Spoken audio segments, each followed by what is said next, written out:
hanggang sa makasalubong ang isa pang rider. Gary De Leon, News 5.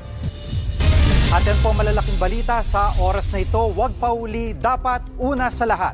Susunod na po ang Frontline Pilipinas. Live mula sa TV5 Media Center Reliance.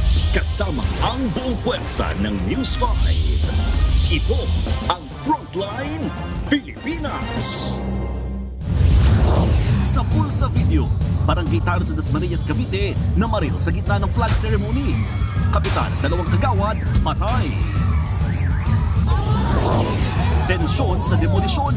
Mga pinalalayas na residente sa Tondo, binomba ng tubig at nakagirian ng demolition team. Anak at pamangkin ni Senador Jingoy Estrada, binugbog umano sa Boracay. Negosyante sa Davao City, binaril ng karelasyon niyang pulis. Abiso naman sa mga motorista, hulihan sa kalsada sa pamamagitan ng NCAP, umarangkada na. Ang MMDA, bumuelta sa mga nagsasabing pagkakaperahan nilang panguhuli.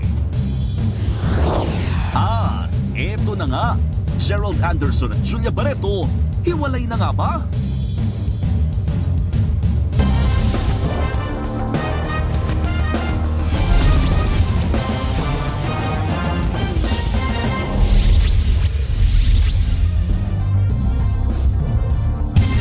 Nagkatensyon sa demolisyon sa Tondo, Maynila. Ang mga residente abay hindi napalayas kahit binomba na ng tubig. Sa tindi ng gulo, merong hinimatay at meron ding inaresto.